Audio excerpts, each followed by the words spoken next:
Hey everyone, welcome to my channel. आज मैं आपको इस वीडियो में बताने वाली हूँ जामिया 11th आर्ट्स एंट्रेंस का सिलेबस क्या है, सिलेबस को पढ़ने के लिए कौन सी बुक बेस्ट होती है। साथ ही साथ मैं आपको बताऊंगी स्ट्रेटेजी कि किस तरीके से आप इस एग्ज़ाम को आसानी से क्रैक कर सकते हैं। चलिए वीडियो स्टार्ट करते हैं। पहले देख लेते हैं सब्जेक्ट्स क्या क्या पूछे जाते हैं हमसे। यहाँ इस एंट्रेंस में आपसे 3 सब्जेक्ट्स पूछे जाते हैं, English, GK and social science. English आपका 25 मार्क्स का होता है, जीके के क्वेश्चन 15 मार्क्स के होते हैं और सोशल साइंस के क्वेश्चन टोटल 60 मार्क्स के होते हैं। ओवरऑल आपका पेपर होता है 100 मार्क्स का। इसमें कोई नेगेटिव मार्किंग नहीं है। इस एंट्रेंस में आप तुक्का मार सकते हैं, ठीक है, आपके मार्क्स नहीं कटेंगे। फिर आपको एक चीज़ ध्यान रखनी है कि सोशल साइंस जो है 60 मार्क्स का, इसमें 4 सब्जेक्ट होते हैं। कौन कौन सी? History, geography, economics and civics. History में टोटल 15 क्वेश्चंस होते हैं 15 मार्क्स के, ज्योग्राफी 15 मार्क्स के क्वेश्चन यहाँ से पूछे जाते हैं, इकोनॉमिक्स के 15 मार्क्स के क्वेश्चन पूछे जाते हैं और सिविक्स के 15 मार्क्स के क्वेश्चन पूछे जाते हैं। टोटल कितना है? टोटल 60 हो जाता है हमारा। आई होप आपको मार्क्स डिस्ट्रीब्यूशन क्लियर हो गया होगा। अब देखेंगे हमारा सोशल साइंस का सिलेबस क्या है। पहले हम हिस्ट्री देख लेते हैं। हिस्ट्री मैंने बोला आपसे कितने क्वेश्चन आते हैं, 15 क्वेश्चन आते हैं 15 मार्क्स के। इसका जो सिलेबस है मैं एक बार रीड आउट कर देती हूँ। ये सिलेबस क्लास 10th की एनसीईआरटी बुक का है। जो क्लास 10th में आपने एनसीईआरटी बुक पढ़ रखी है हिस्ट्री की, बस वही सिलेबस होता है। क्या है? Nationalism in Europe, nationalist movement in Indo China, nationalism in India, industrialisation, urbanisation, trade and globalisation, print culture and history of novels. अब बहुत सारे बच्चों को ये कन्फ्यूज़न रहता है कि क्या जो चैप्टर्स सीबीएसई ने डिलीट कर रखे हैं वो भी एंट्रेंस में पूछा जाता है। जी हाँ, बिल्कुल।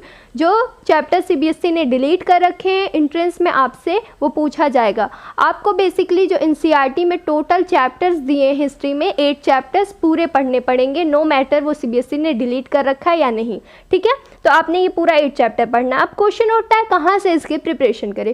कुछ बच्चे तो प्रिपरेशन के लिए तुरंत ही गाइड पर पहुंच जाते हैं कि गाइड उठाकर प्रिपरेशन स्टार्ट कर दी। जी नहीं, आप पहले गाइड पर नहीं जाओगे। मेरी बात मानो, मेरी बात फॉलो करोगे ज़रूर आपका सिलेक्शन होगा। पहले आप क्या करोगे? एनसीईआरटी की बुक को लाइन टू लाइन पढ़ोगे। क्लास 10 की जो एनसीईआरटी बुक है लाइन टू लाइन पढ़ोगे, पेंसिल उठाओगे, 1 लाइन पढ़ोगे। जहां आपको लगेगा यहाँ पर एमसीक्यू बन सकता है, इंपॉर्टेंट पॉइंट दिख रहा, उसको हाईलाइटर से हाईलाइट करोगे, ठीक है। समझे बात? लाइन टू लाइन एनसीईआरटी पढ़ो, उसको हाईलाइट करो जो इंपॉर्टेंट पॉइंट्स है, और उसके बाद आपका जब प्रिपेयर हो जाए एनसीईआरटी, एक चैप्टर आपने पढ़ लिया है, एनसीईआरटी आपकी प्रिपेयर हो गई, फिर आप गाइड पर टर्न करोगे, गाइड की तरफ जाओगे। वहाँ पर रिवीजन करना चाह रहे हो, कौन सी गाइड फॉलो करें ये बात आ जाती है। आप शफीकुर रहमान की गाइड फॉलो करो, जामिया के लिए वही बेस्ट है। तो क्या करना आपने? एनसीईआरटी पढ़ के फिर शफीकुर रहमान की गाइड से आप रिवीजन करना चाहो रिवीजन कर लो, अदरवाइज़ वहाँ पर एमसीक्यू दिए होते हैं चैप्टर वाइज, उन एमसीक्यू से प्रैक्टिस करो कि आपकी प्रिपरेशन कितनी पहुँची, ठीक है। समझ में आई बात? क्या करना है, एनसीईआरटी पढ़नी है, उसके बाद अगर रिवीजन करना चाहो तो शफीकुर रहमान से रिवीजन कर लो और उसके बाद जितने भी एमसीक्यूज़ दिए हुए हैं गाइड से उनको सॉल्व करो, ठीक है। सोशल साइंस के सेकेंड पार्ट पे आते हैं, ज्योग्राफी पे। ज्योग्राफी का जो सिलेबस है आपका एक बार मैं रीड आउट कर देती हूँ। Resources, natural resources, forest and wild life resources, agriculture, water resources, mineral resources, power resources, manufacturing industries, transport, communication and trade. ये जो आपका सिलेबस है ये है क्लास 10th की ज्योग्राफी का सिलेबस, एनसीईआरटी का सिलेबस। यहाँ पर भी वही सेम केस है जो मैंने अभी हिस्ट्री में बताया कि डिलीटेड चैप्टर्स जो है सीबीएसई की तरफ से वो भी आपको यहाँ पर पढ़ने पड़ेंगे, ठीक है। और पढ़ें कहाँ से? आपको क्या करनी है? पहले एनसीईआरटी पढ़ना है लाइन टू लाइन, उसको हाईलाइट करोगे जो इंपॉर्टेंट पॉइंट्स है, और फिर शफीकुर रहमान की गाइड से जाकर एमसीक्यू की प्रैक्टिस और रिवीजन करोगे। तीसरे सेक्शन पे जाते हैं। तीसरा सेक्शन हमारा सोशल साइंस का है, सिविक्स। सिविक्स भी 15 मार्क्स के होते हैं। इसका जो सिलेबस है रीड आउट कर देती हूँ मैं। पावर शेयरिंग है, वर्किंग ऑफ डेमोक्रेसी है, कंपटीशन इन डेमोक्रेसी है, outcome of democracy and challenges to democracy, ठीक है। यहाँ पर भी क्या करोगे आप? एनसीईआरटी लाइन टू लाइन पढ़ोगे, लाइन टू लाइन पढ़ने के बाद एमसीक्यू को सॉल्व करोगे शफीकुर रहमान की गाइड से। नेक्स्ट सेक्शन पे बढ़ते हैं। नेक्स्ट सेक्शन हमारा इकोनॉमिक्स। इकोनॉमिक्स कितने मार्क्स के आते हैं? 15 मार्क्स के ये भी होते हैं।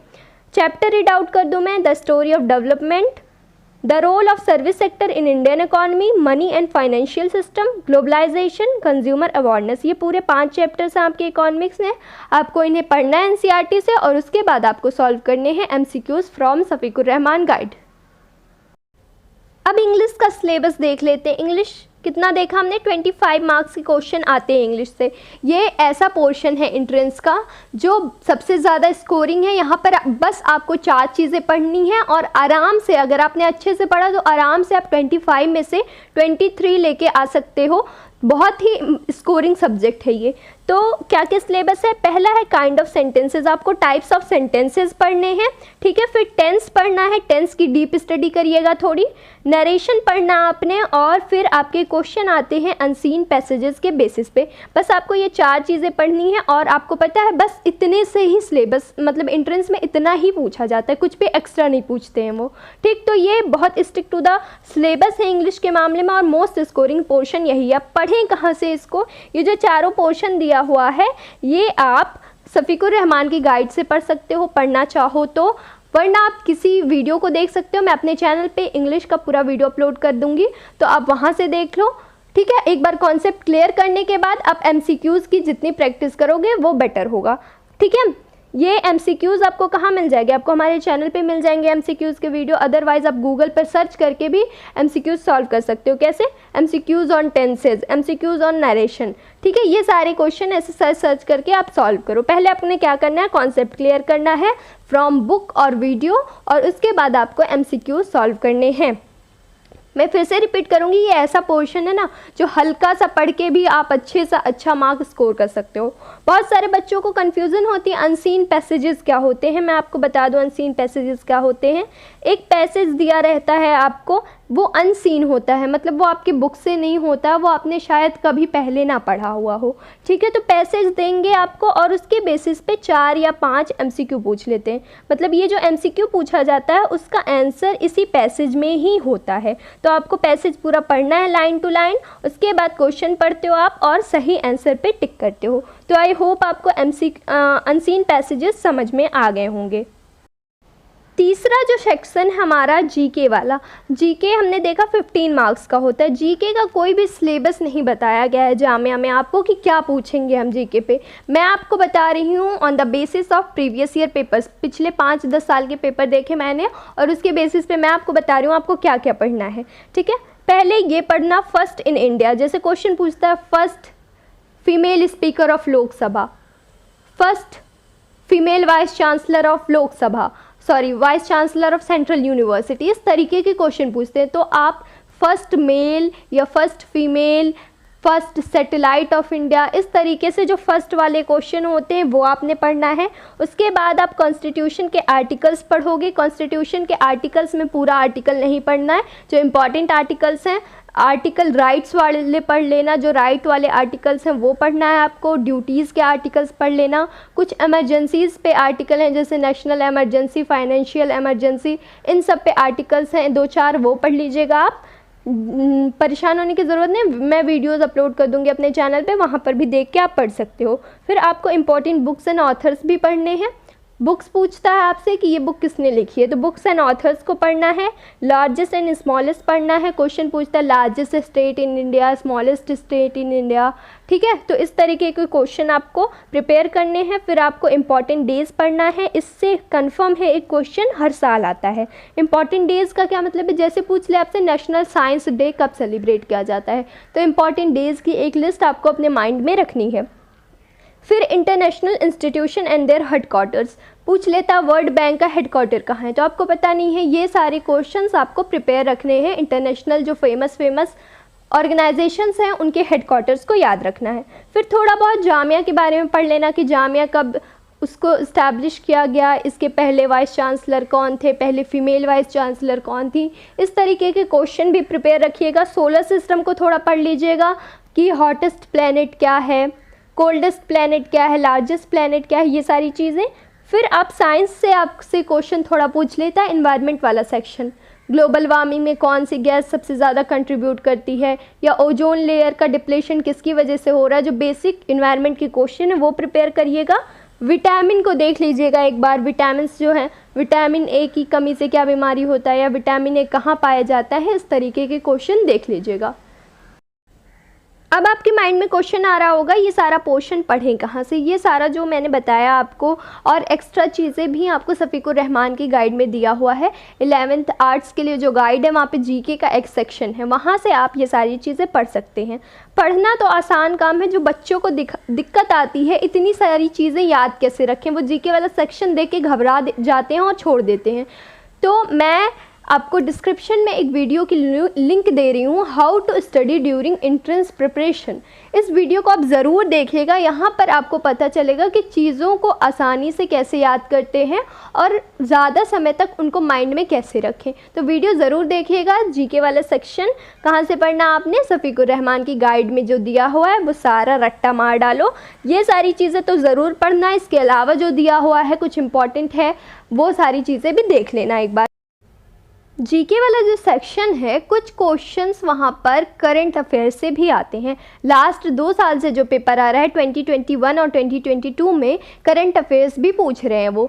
तो आप करंट अफेयर में क्या पढ़ोगे, पूरा करंट अफेयर लेके नहीं बैठ जाना, सिर्फ 2 या 3 क्वेश्चंस आते तो मैं बता देती हूँ क्या क्या आपने पढ़ना है। अवार्ड्स देख लीजिएगा, जो इम्पॉर्टेंट अवार्ड्स मिले हैं रिसेंट में, ऑस्कर अवार्ड हुआ या किसी को पद्मश्री, पद्म भूषण, कोई भी अवार्ड मिला हो इम्पॉर्टेंट अवार्ड, उसको देख लीजिएगा रिसेंट में किसको मिला। फिर कोई गेम टूर्नामेंट हुआ हो, कॉमनवेल्थ गेम हुआ हो, ओलंपिक हुआ हो, तो देख लेना किस कंट्री ने उसको होस्ट किया, या नेक्स्ट टाइम जब ये गेम होगा तो कौन सी कंट्री होस्ट करेगी, मेडल्स किस कंट्री को सबसे ज़्यादा मिले। इन सब तरीके के जो करंट अफेयर वाले क्वेश्चन हैं उन्हें भी देख लीजिएगा। और important national and international events, इस साल जो 2022 का पेपर है यहाँ पर उन्होंने पूछ लिया कि श्रीलंका में जो इकोनॉमिक क्राइसिस चल रही है उस टाइम पे प्रेसिडेंट कौन था श्रीलंका का। तो ये अभी रिसेंट का ही इकोनॉमिक क्राइसिस चल रहा था, उसी के दौरान उन्होंने क्या किया, क्वेश्चन भी पूछ लिया। तो जो भी कंट्री में हमारे या फिर अगल बगल पड़ोसी कंट्रीज़ में इम्पॉर्टेंट इवेंट्स चल रहे हैं उनको आप माइंड में रखिएगा। इस तरीके से आप करंट अफेयर वाला पोर्शन प्रिपेयर कर सकते हो। करंट अफेयर कहाँ से प्रिपेयर करें, करंट अफेयर प्रिपेयर करने के लिए आप मंथली वीडियोस देख लो। मंथली यूट्यूब पे हर मंथ का करंट अफेयर अपलोड होता है, तो मंथली वीडियोस देख लो। अदरवाइज़ आप न्यूज़पेपर डेली पढ़ते हो तो अच्छी बात है, वरना मंथली वीडियोस देख सकते हो आप। तो ये थी हमारी पूरी स्ट्रेटजी कि किस तरीके से हम 11th आर्ट्स के एंट्रेंस को क्रैक कर सकते हैं। बिलीव मी, अगर आपने इस तरीके से पढ़ा तो ज़रूर आपका सिलेक्शन होगा।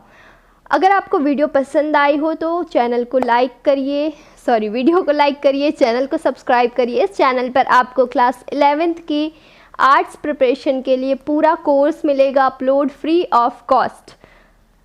एंड टेलीग्राम चैनल ज़रूर ज्वाइन करिएगा, अगर आपको प्रीवियस ईयर पेपर वगैरह चाहिए तो वहाँ पर मिल जाएंगे। This was all for today, thank you everyone, like and subscribe.